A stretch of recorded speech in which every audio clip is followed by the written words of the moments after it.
d'un des parrains de la mafia les plus violents de l'histoire du Canada, à une mort en prison, alors qu'il purgeait une peine à perpétuité. Voici Maurice Mom Boucher. Les monstres ne naissent pas, ils sont créés. Et la création de Maurice Boucher a commencé bien avant les Hells Angels. Le père de Maurice Boucher était un ouvrier du bâtiment qui rentrait à la maison les poings prêts à frapper. Il y avait 8 enfants dans cette maison de Hochelaga Maisonneuve. Le quartier ouvrier du centre-ville de Montréal, où la famille avait déménagé quand Maurice avait 2 ans, et la leçon que leur père leur enseignait, non pas avec des mots, mais avec la violence précise et répétée d'un homme qui buvait trop et possédait trop peu, était que le monde était quelque chose qui vous arrivait, et que la seule question était de savoir si vous alliez l'endurer ou riposter. Maurice a riposté. Hochelaga Maisonneuve n'était pas un quartier qui offrait beaucoup d'alternatives.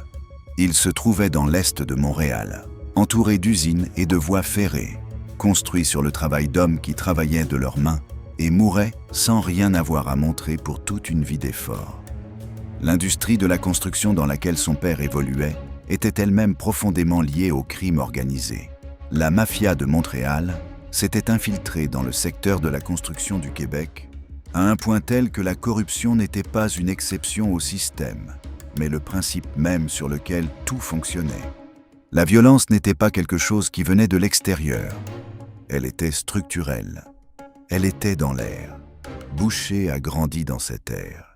Il a quitté l'école en 9e année parce que l'école ne lui avait jamais offert quoi que ce soit qu'il considérait comme utile.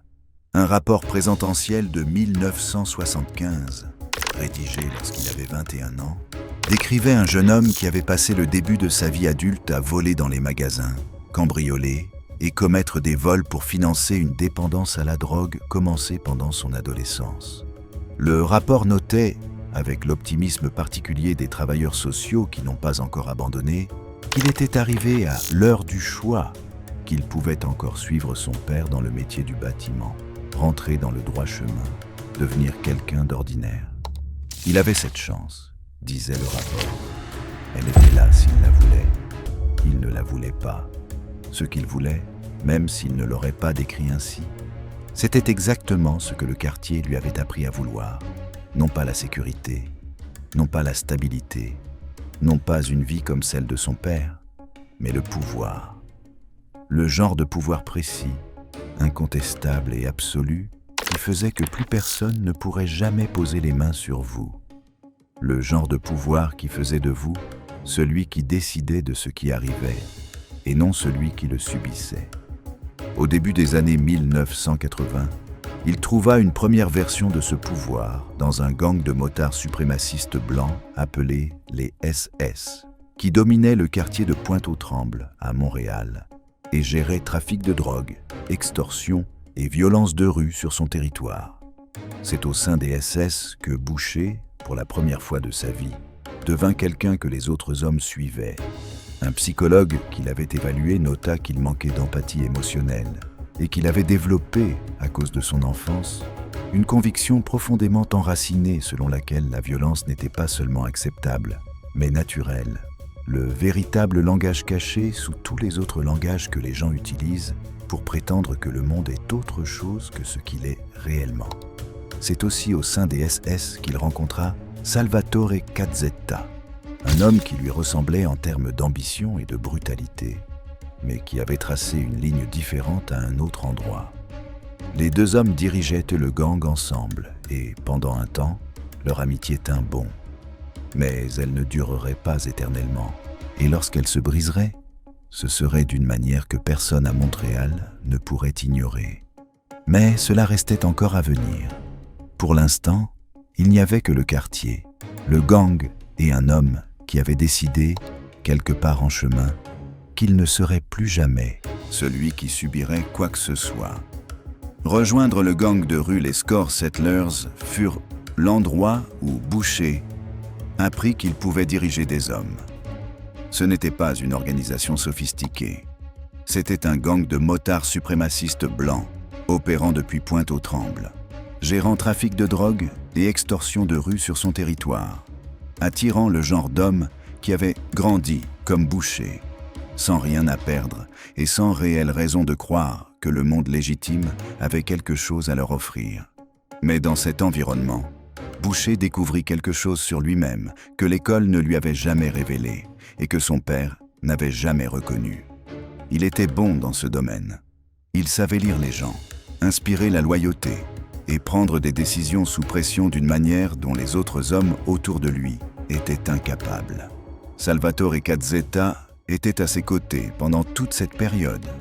Les deux hommes étaient les co-dirigeants des Score Settlers, et leur amitié était le genre de lien qui se forme entre des personnes qui reconnaissent quelque chose d'elles-mêmes l'une chez l'autre. La même faim, le même mépris pour la faiblesse, la même compréhension que, dans le monde qu'ils occupaient, le respect était la seule monnaie qui comptait et qu'il ne pouvait être gagné que d'une seule manière. Ils étaient candidats ensemble pour rejoindre les Hells Angels lorsque ce club décida d'étendre davantage ses opérations au Québec. Tout indiquait qu'ils allaient monter ensemble. Puis le massacre de Lennoxville eut lieu et tout changea.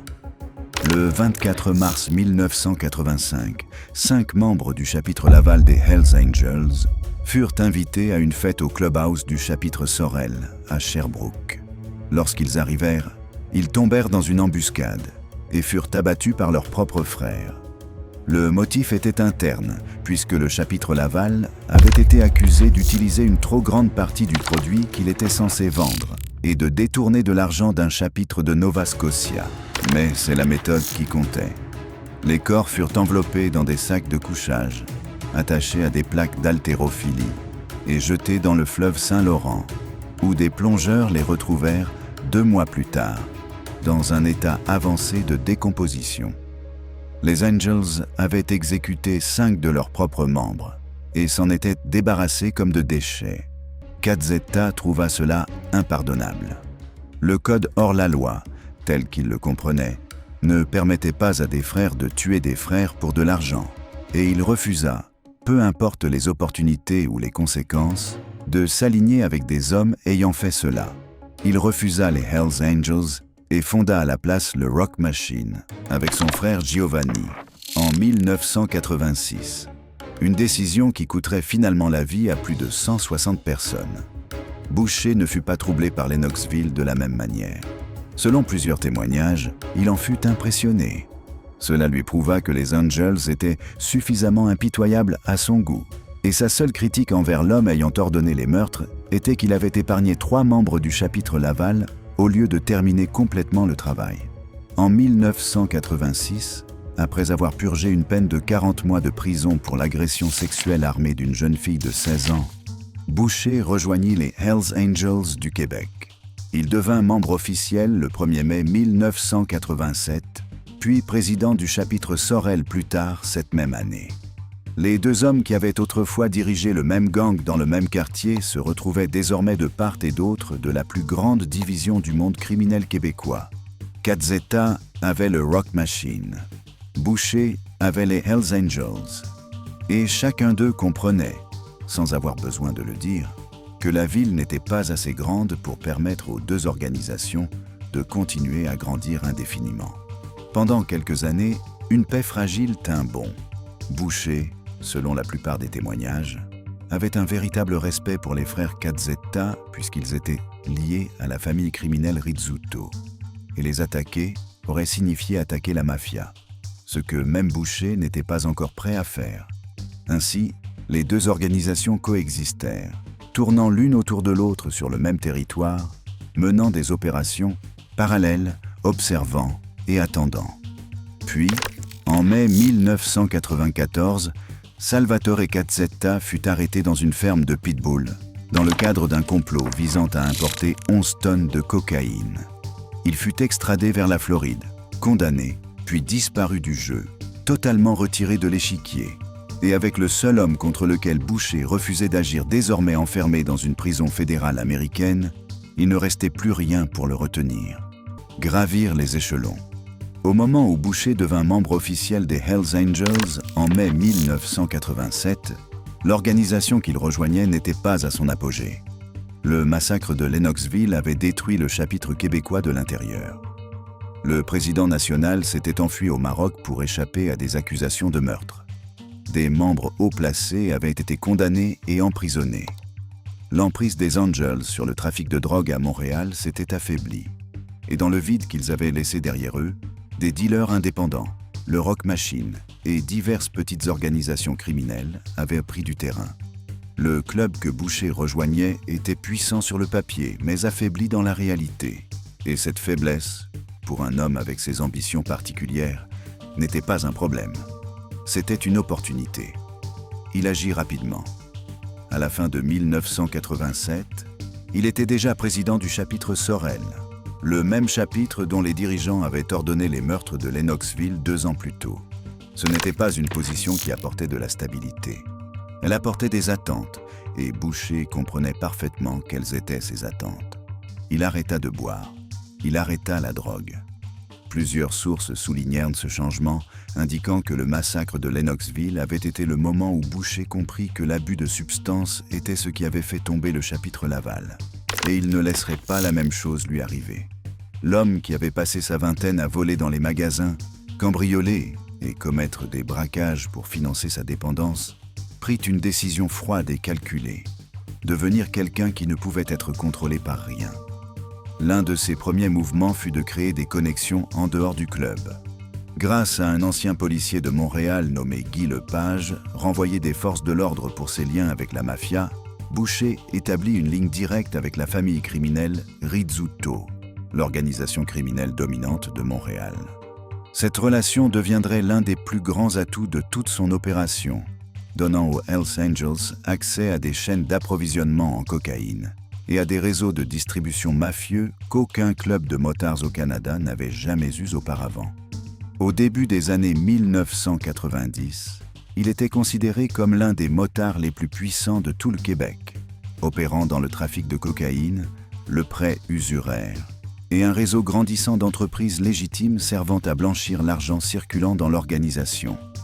Lorsqu'il déclarait ses revenus durant cette période, il indiquait diverses professions, chef cuisinier, ouvrier du bâtiment, vendeur de voitures d'occasion et promoteur immobilier. Il possédait des propriétés à Acapulco, au Mexique, organisait des fêtes auxquelles assistaient des officiers supérieurs de la police mexicaine et ne pouvait pas entrer aux États-Unis à cause de son casier judiciaire. Le 26 mars 1992, il fonda le Rockers Motor Club, une organisation écran conçue pour répondre aux besoins opérationnels des Hells Angels, tout en protégeant les membres officiels de l'exposition directe aux responsabilités criminelles. Les Rockers allaient commettre la majorité des meurtres pendant la guerre des motards du Québec, exécutant la violence au nom du club principal, tout en gardant officiellement les mains des Angels propres. C'était une innovation structurelle qui reflétait exactement la manière dont l'esprit de Boucher fonctionnait. Pas impulsif, pas imprudent, mais systématique. Chaque couche de l'organisation était conçue pour protéger la couche au-dessus d'elle. Et au sommet de tout cela se trouvait lui. Sa relation avec le Rock Machine de Salvatore Cazzetta était restée, jusqu'à ce moment-là, prudemment non conflictuelle. Les frères Cazzetta avaient des liens profonds avec la famille Rizzuto. Et Boucher refusait d'agir contre quiconque lié à la mafia tant qu'il consolidait encore sa position. Ainsi, les deux organisations se tournaient autour sur le même territoire, menant des opérations parallèles, aucune n'étant prête à tirer la première tant que la protection de l'autre tenait.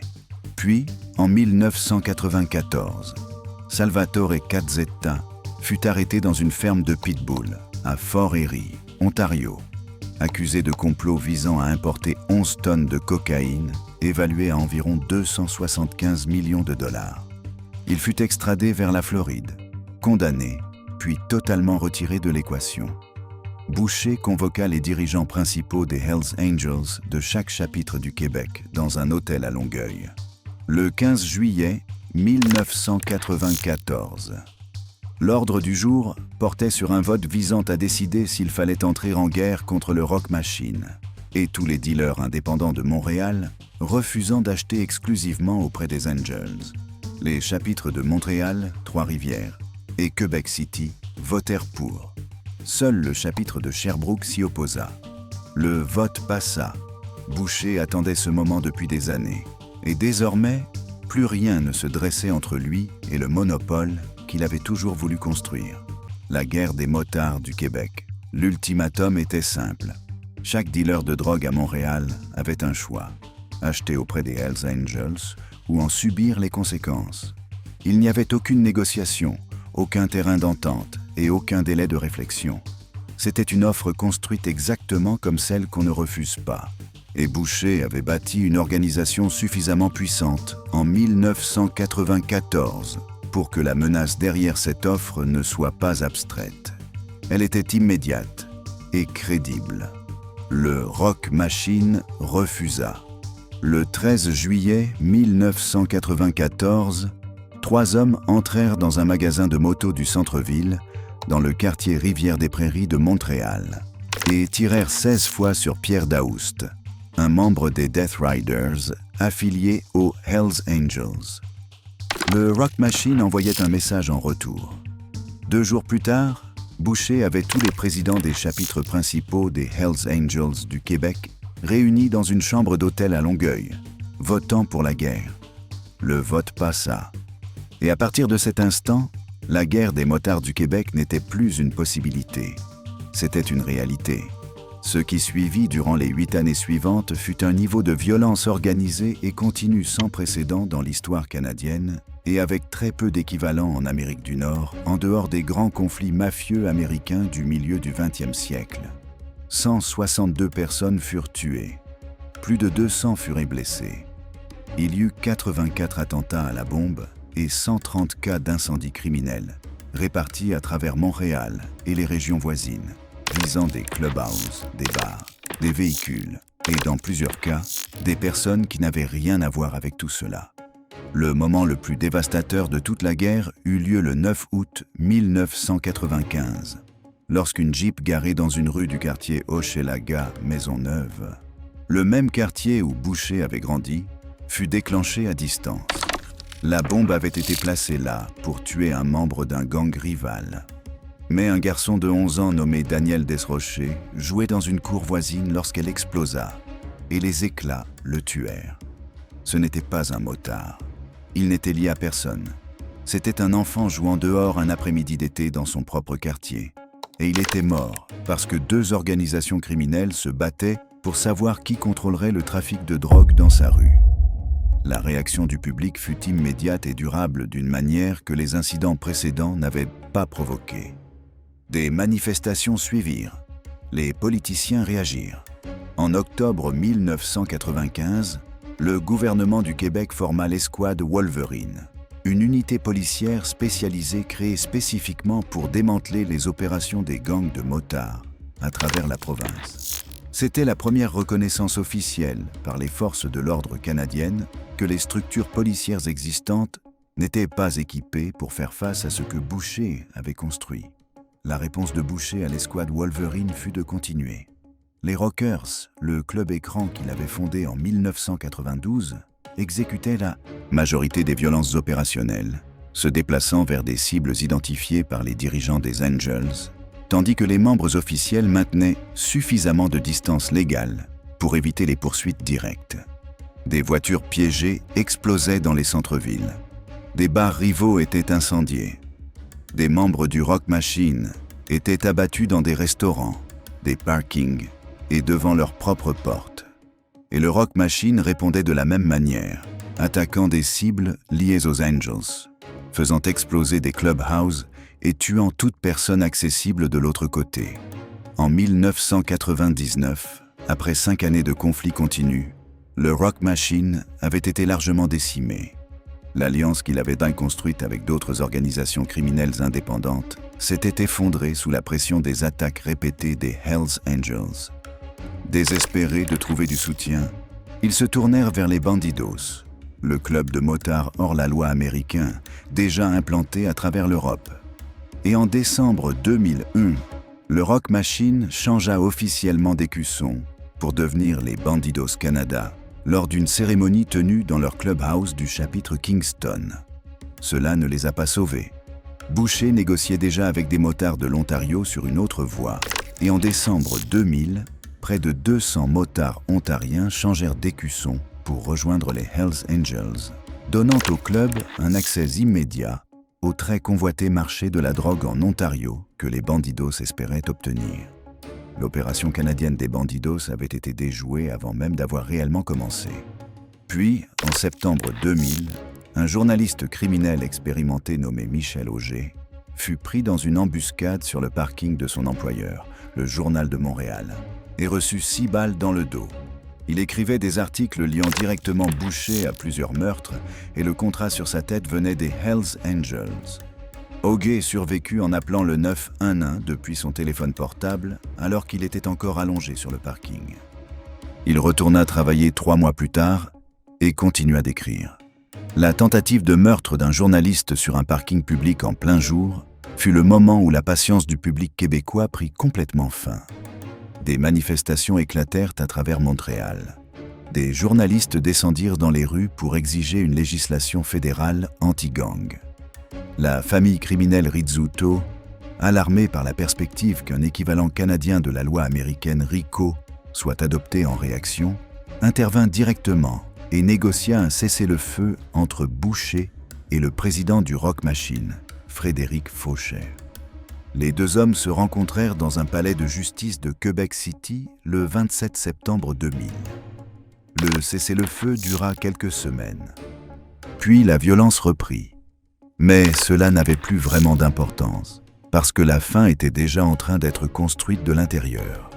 Un associé des Hells Angels, nommé Danny Kane, fournissait depuis des années des renseignements détaillés à la GRC, et le commandant de police de Montréal, André Bouchard, utilisait ces informations pour monter un dossier qui ne s'effondrerait pas comme les poursuites précédentes. Grâce à des preuves ADN récupérées sur des contenants alimentaires jetés et des gobelets de café abandonnés par des membres des Angels dans des lieux publics, son équipe relia directement 4 membres à des meurtres jusque-là non résolus. Le 28 mars 2001, à l'aube, 2000 agents fédéraux, provinciaux et municipaux exécutèrent 77 perquisitions simultanées à travers le Québec. L'opération Printemps 2001 venait de commencer et à la fin de cette matinée, l'organisation que Boucher avait passé une décennie à construire était réduite en morceaux sur le sol. Les meurtres des gardiens de prison. En 1997, Boucher décida que la guerre avait besoin d'un nouveau front. L'escouade Wolverine procédait à des arrestations. Les procureurs construisaient des dossiers. Les membres de gangs risquant de longues peines de prison commençaient à envisager leurs options. Et l'option qui inquiétait le plus Boucher était celle où ils entraient dans le bureau d'un procureur et commençaient à parler. Toute la structure qu'il avait construite reposait sur la loyauté. Et la loyauté, il le savait, devenait fragile lorsque l'alternative était des décennies dans un pénitencier fédéral. Il devait envoyer un message qui rendrait cette alternative pire encore que la peine elle-même. Sa logique était précise et, à sa manière, méthodique. Il ne voulait pas viser directement les procureurs, parce que tuer un procureur provoquerait une réponse fédérale d'un niveau que même lui ne pourrait absorber. Il ne voulait pas non plus viser les policiers pour la même raison. Ce qu'il voulait, c'était une cible suffisamment visible pour être comprise comme une attaque directe contre le système judiciaire, mais assez basse dans la hiérarchie institutionnelle pour que la réaction reste gérable. Il choisit les gardiens de prison, qu'il décrivait comme le bas du poteau du système judiciaire, les personnes chargées d'appliquer les peines prononcées par les tribunaux, mais pour lesquelles personne ne partirait en guerre comme on le ferait pour un juge ou un procureur de haut rang. Il se trompait sur ce dernier point, mais cela viendrait plus tard. Au printemps 1997, Boucher rencontra Stéphane Gagné, un criminel de carrière originaire du même quartier Hochelaga-Maisonneuve, où Boucher avait grandi. Gagné, surnommé Godasse, avait été condamné à 2 ans de prison pour trafic de cocaïne en 1994 et avait purgé sa peine à la prison de Bordeaux, où il avait agressé un membre du Rock Machine qui lui avait demandé d'écraser une photo de Boucher avec son pied. Cet acte de loyauté avait été remarqué et, en 1997, Gagné était devenu prospect chez les Nomades, le chapitre d'élite fondé et dirigé par Boucher. et il était prêt à faire tout ce que Boucher lui demanderait. Ce que Boucher lui demanda était simple. Trouver un gardien de prison, le tuer, peu importait lequel. La seule exigence était que la cible porte un badge. Le 26 juin 1997, Gagné roula à côté d'une voiture quittant la prison pour femmes Tanguay à Montréal et ouvrit le feu. La conductrice était Diane Lavigne, 42 ans, agente correctionnelle choisie au hasard parmi les gardiens quittant l'établissement ce soir-là. Elle fut abattue. Elle avait été choisie uniquement parce qu'elle se trouvait au bon endroit, au bon moment, avec la bonne identification sur sa veste. Lorsque Gagné rapporta ensuite à Boucher qu'il avait tué une femme, la réponse de Boucher fut enregistrée et plus tard lue à voix haute devant le tribunal. Il dit que cela n'avait aucune importance qu'elle ait été une femme. Ce qui comptait, c'était qu'elle soit gardienne. Diane Lavigne avait 42 ans. Elle avait 2 enfants. Elle fut la première agente correctionnelle assassinée dans l'exercice de ses fonctions dans l'histoire du Québec.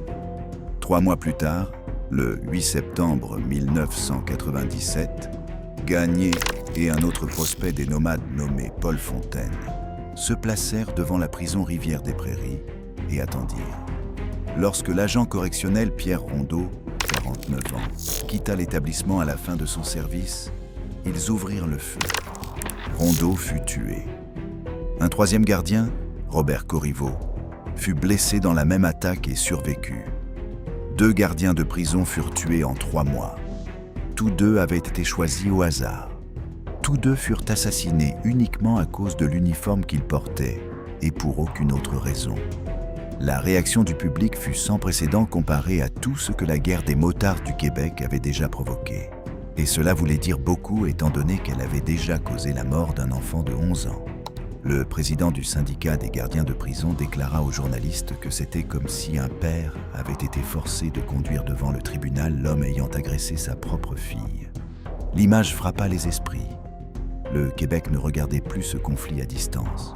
Il avait désormais pénétré directement dans les institutions censées protéger les citoyens ordinaires contre lui. Boucher fut arrêté le 18 décembre 1997 et accusé de 2 chefs de meurtre au 1er degré. Il fut détenu dans une cellule spéciale à la prison pour femmes Tanguay, séparée de la population générale. Son audience préliminaire dut se dérouler sans lui après que les gardiens de la prison Rivière-des-Prairies refusèrent de le transporter au tribunal. Leur président syndical déclara publiquement qu'il ne conduirait pas l'homme qui avait ordonné leur assassinat à sa propre audience. Il avait voulu envoyer un message au système judiciaire. Il en avait envoyé un. Mais ce n'était pas le message qu'il voulait transmettre, et la réaction qu'il provoqua finirait par lui coûter absolument tout. La guerre judiciaire. Le premier procès débuta le 19 mars 1998 et, dès le départ, les choses se passèrent mal pour la couronne. Le témoin clé était Stéphane Gagné, l'homme qui avait appuyé sur la gâchette pour les 2 victimes et qui avait accepté de témoigner contre Boucher en échange d'une réduction de peine. Gagné n'était pas une figure sympathique. C'était un criminel de carrière, un trafiquant de drogue condamné et un meurtrier autoproclamé. Et l'avocat de la défense de Boucher, Jacques Larochelle, savait parfaitement comment utiliser cela contre l'accusation.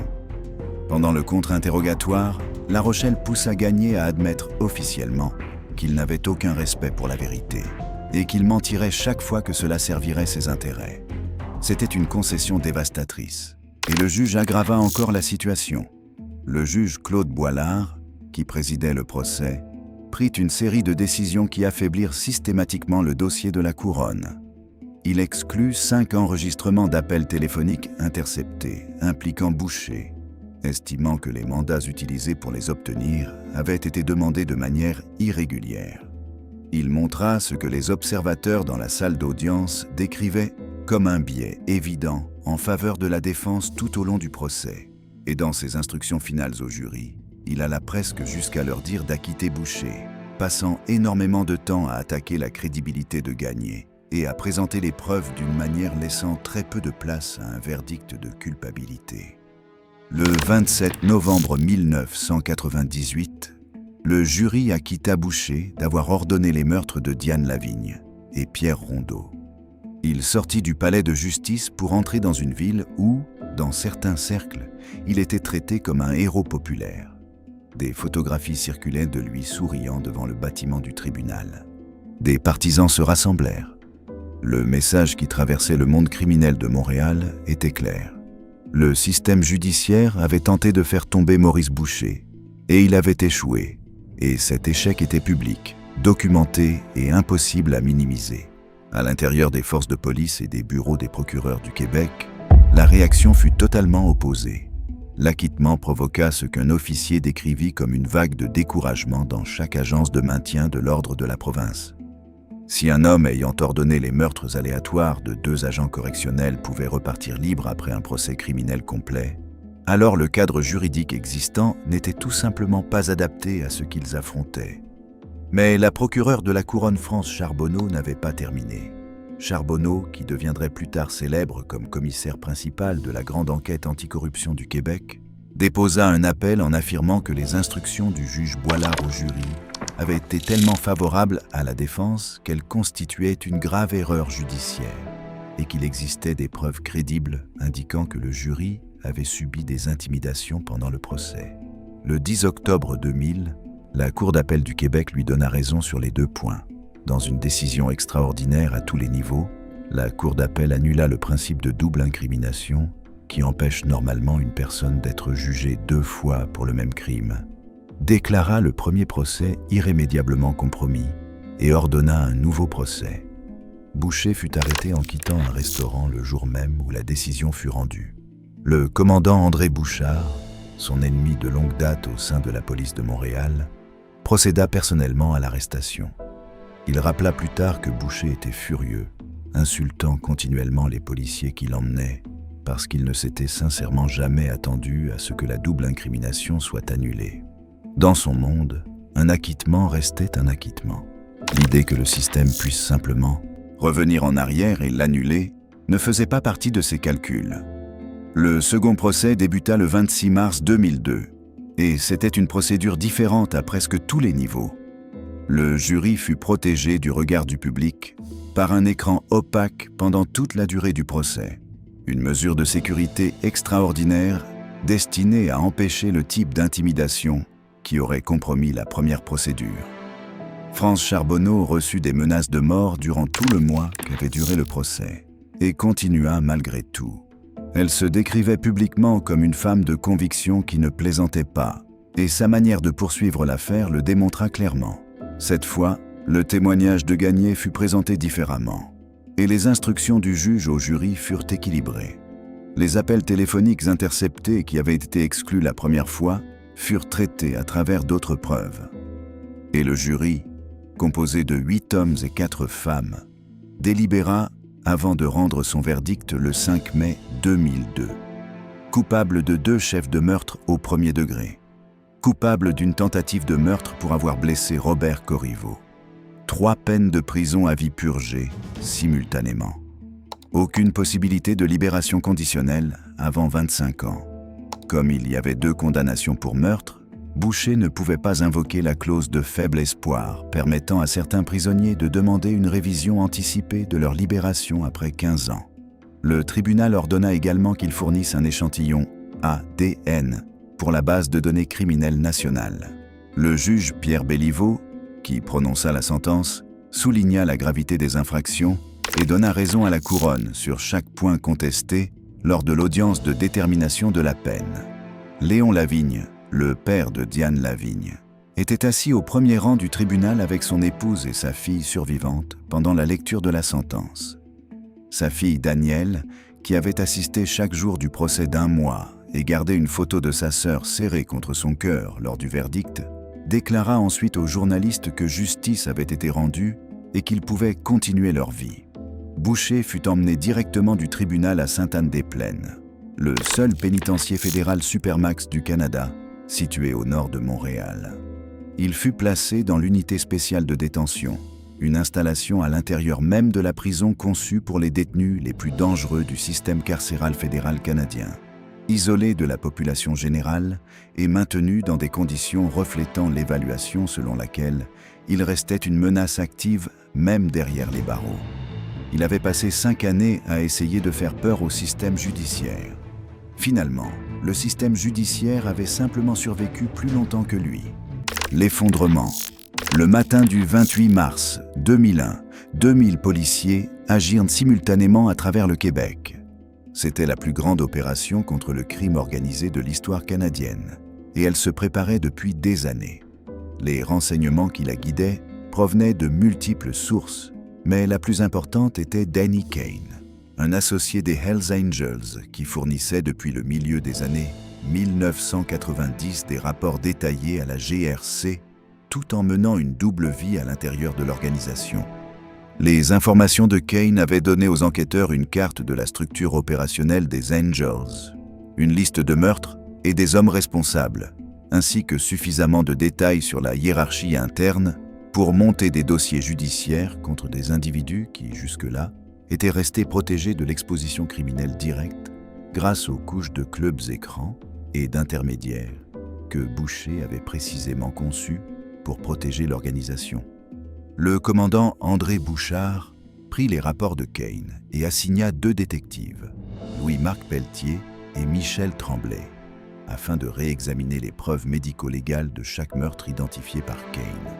Après des mois de travail minutieux, ils découvrirent 4 éléments ADN, auparavant passés inaperçus, récupérés à partir de peaux mortes et de salive présente sur des mouchoirs retrouvés sur des scènes de crime, considérées depuis longtemps comme des affaires classées.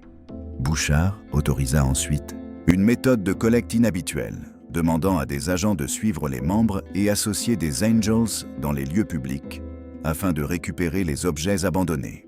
Nourriture laissée sur des tables de restaurants, gobelets de café jetés dans des poubelles, tout ce qui contenait du matériel biologique pouvant être comparé au profil ADN établi.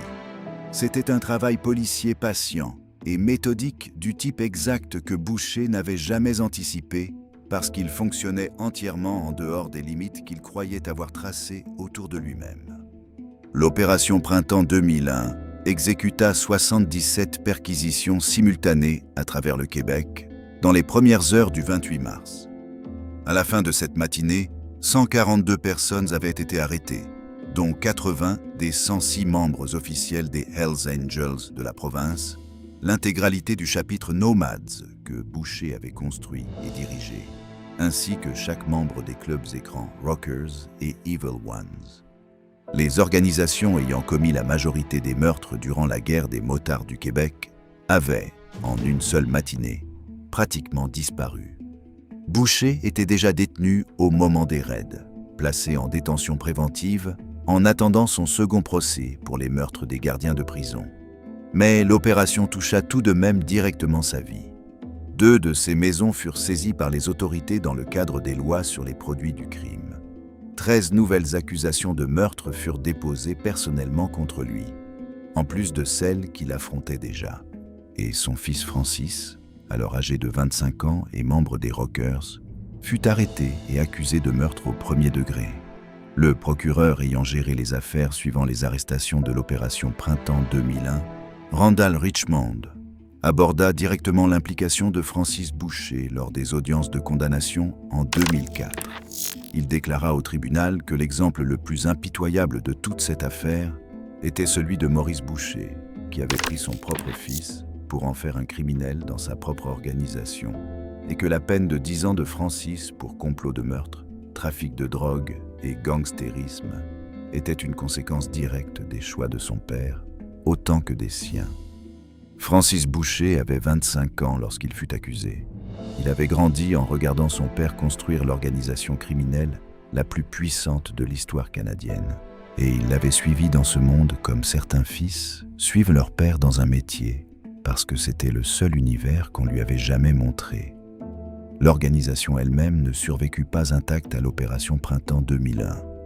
Les arrestations créèrent un vide dans le marché de la drogue de Montréal, qui fut brièvement rempli par l'opération canadienne des Bandidos, laquelle avait absorbé les restes du Rock Machine en décembre 2001. Mais en juin 2002, une opération de suivi appelée Opération Bandido arrêta toute la direction canadienne des Bandidos lors d'un seul grand coup de filet, mettant pratiquement fin à leur présence au Québec. Pour la première fois depuis 1994, les deux camps du conflit ayant causé plus de 160 morts se retrouvèrent simultanément derrière les barreaux et la guerre des motards du Québec prit fin. Ce qu'il restait des Hells Angels au Québec n'était qu'une fraction de ce que Boucher avait construit. Les chapitres avaient été vidés de leur substance. Les dirigeants étaient en prison. L'infrastructure des clubs écrans qui donnait à l'organisation sa capacité opérationnelle avait été entièrement démantelée. Il faudrait des années aux Angels pour reconstruire une présence significative dans la province et, lorsqu'ils y parvinrent, c'était une organisation différente sur presque tous les plans structurels, opérant sous un niveau de surveillance policière qui n'existait pas avant que Boucher ne rende cela nécessaire. En 2009, une seconde opération majeure, appelée Opération Char QC, visa la direction reconstruite des Hells Angels du Québec, entraînant l'arrestation de presque tous les membres provinciaux lors de raids coordonnés à travers le Québec, le New Brunswick et la Nova Scotia. Les enquêteurs décrivirent cela comme l'aboutissement de plus de 80 enquêtes distinctes, remontant jusqu'en 1995. C'était, en réalité, le second démantèlement d'une organisation que Boucher avait construite et qui s'était reconstruite après le premier. Et cela reflétait le changement fondamental et permanent que sa décennie de violence avait provoqué dans les forces de l'ordre canadiennes. Le modèle des forces d'intervention conjointes, les procureurs spécialisés, les dispositions anti-gang directement inscrites dans le code criminel, les protocoles des prisons supermax. Tout cela existait à cause de ce que Boucher avait fait, et tout cela était désormais utilisé contre l'organisation qu'il avait laissée derrière lui. Il avait construit quelque chose qui lui survécut. Mais ce que cette organisation rencontra, une fois qu'il eut disparu, fut un système auquel il avait involontairement appris à riposter. L'héritage Boucher passa les premières années de son emprisonnement à Sainte-Anne-des-Plaines à faire ce qu'il avait toujours fait, il organisait. Depuis l'unité spéciale de détention du seul pénitencier fédéral Supermax du Canada, isolé de la population générale et surveillé dans des conditions conçues précisément pour empêcher exactement ce qu'il faisait, Boucher maintenait le contact avec le monde extérieur par les canaux limités encore accessibles. Il survécut à plusieurs tentatives d'assassinat à l'intérieur de la prison, motivé par des rivaux comprenant qu'un Boucher emprisonné restait dangereux, et il fut déplacé vers des unités de plus en plus isolées au fur et à mesure que les tentatives s'accumulaient. En octobre 2010, un membre de l'Indian Posse, un gang de rue autochtone entré en conflit avec un club écran des Hells Angels, le blessa lors d'une attaque au couteau à l'intérieur de l'établissement. Il survécut encore une fois. En novembre 2015, 13 ans après le début de sa peine à vie, la police du Québec mena une série de raids à travers Montréal dans le cadre des opérations Magot et Mastiff, visant ce que les enquêteurs décrivaient comme une alliance criminelle à trois entre les Hells Angels, la famille criminelle Rizzuto et divers gangs de rue qui s'étaient discrètement reconstruites depuis l'opération Printemps 2001. 48 personnes furent arrêtées. Parmi elles se trouvait Maurice Boucher, extrait de sa cellule à Sainte-Anne-des-Plaines, ainsi que sa fille Alexandra Mongeau. L'accusation était complot de meurtre. Depuis une cellule de prison Supermax, Boucher avait orchestré un plan visant à tuer Reynald Desjardins, un ancien lieutenant de la famille criminelle Rizzuto devenu rival. La méthode utilisée pour diriger l'opération était précise et limitée par nécessité. Il n'avait qu'un seul contact à l'extérieur, et ce contact était Alexandra. Elle transmettait ses instructions à Gregory Woolley, membre des Hells Angels et chef présumé d'un gang de rue appelé les Syndicates, qui était l'un des associés les plus loyaux de Boucher depuis les années 1990. Woolley faisait ensuite circuler les instructions à travers le réseau. La police surveillait cette chaîne depuis suffisamment longtemps pour la documenter en détail avant de procéder aux arrestations. Le lieutenant Benoît Dubé, qui dirigeait l'enquête, déclara aux journalistes lors de la conférence de presse annonçant les arrestations que Boucher avait un contact et que ce contact était Alexandra, et que le contact d'Alexandra était Woolley. Cela fut décrit avec la précision factuelle d'un homme expliquant quelque chose qui n'aurait pas dû être possible, mais qu'il était pourtant clairement. Alexandra Mongeau avait 28 ans au moment de son arrestation. Elle avait grandi en étant la fille du criminel le plus notoire de l'histoire du Québec, et elle avait fait des choix reflétant cet héritage. En 2018, après la conclusion des affaires liées aux opérations Magot et Mastif, Boucher plaida coupable de complot de meurtre et reçut une peine supplémentaire de 10 ans, purgée simultanément avec sa peine à vie déjà existante. Alexandra fut acquittée de l'accusation de complot de meurtre, mais plaida coupable de dissimulation de produits de la criminalité et reçut une peine communautaire de 21 mois. Parmi ces conditions figurait une restriction limitant les communications avec son père exclusivement par écrit. Son fils Francis avait, entre-temps, fourni l'illustration la plus frappante de ce que signifiait porter le nom Boucher dans le monde criminel québécois. En mars 2015, Francis purgeait une courte peine à la prison Bordeaux de Montréal pour avoir proféré des menaces de mort contre un policier lorsqu'il sortit de l'établissement 2 mois avant la fin de sa peine. Un gardien avait traité les papiers de libération du mauvais détenu, confondant Francis Boucher avec un autre prisonnier nommé Michel Stéphane Boucher. La ministre québécoise de la Sécurité publique examina les circonstances et déclara publiquement que cela ne lui semblait pas accidentel. Cela ressemblait à une évasion planifiée. Un gardien fut suspendu avec salaire pendant l'enquête des autorités.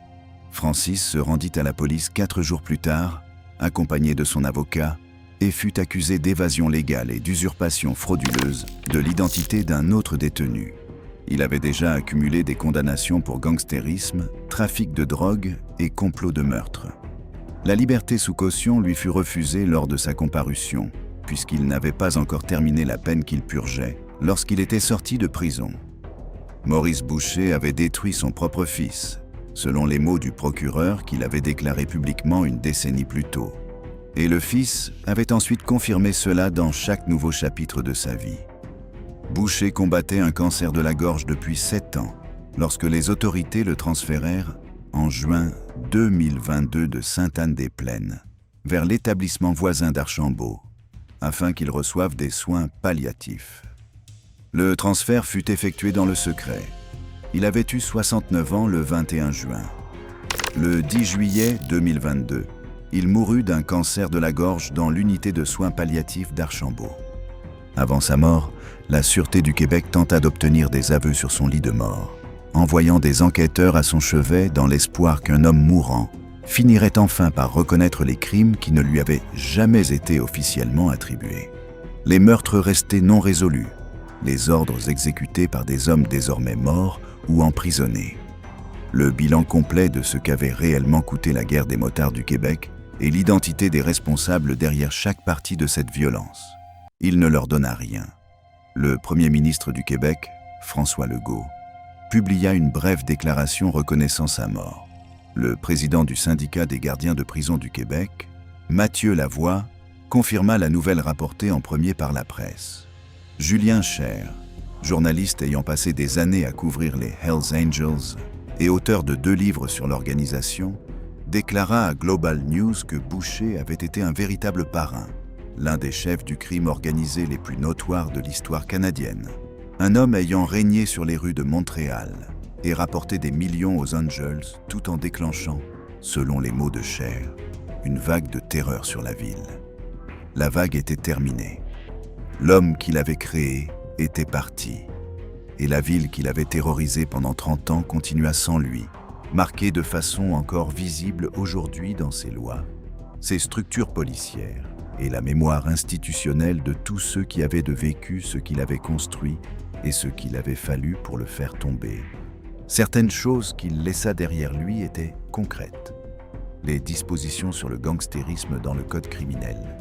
Le modèle des forces d'intervention conjointe désormais utilisé comme pratique standard par les forces de l'ordre canadiennes dans les enquêtes sur le crime organisé. Les protocoles Supermax à Sainte-Anne-des-Plaines, affinés spécifiquement autour du défi que représentait l'incarcération d'un homme comme lui. Et certaines choses qu'il laissa derrière lui étaient moins concrètes, mais tout aussi réelles. Un fils avec un casier judiciaire. Une fille soumise à des conditions limitantes quand elle pouvait parler à son propre père. Une ville qui, 20 ans plus tard, sursaute encore lorsque les Hells Angels font la une des journaux. Il avait voulu construire quelque chose qu'on ne pourrait jamais toucher. Il avait construit quelque chose qu'on ne pourrait jamais oublier. Ce ne sont pas les mêmes choses, et la différence entre les deux représente tout ce qu'il avait perdu. 162 personnes furent tuées dans la guerre qu'il avait déclenchée. Le Canada réécrivit ses lois criminelles à cause de lui. Et à la fin, la seule chose qu'il refusa de donner à quiconque fut la vérité. Il mourut avec elle. Mais de l'autre côté de l'Atlantique, une autre organisation faisait exactement la même chose au même moment, à une échelle encore plus grande, à travers tout un continent, avec des roquettes militaires volées, des voitures piégées et un nombre de morts qui força plusieurs gouvernements à réécrire leurs lois simplement pour pouvoir y répondre. Cliquez sur la prochaine vidéo pour voir comment tout cela s'est déroulé.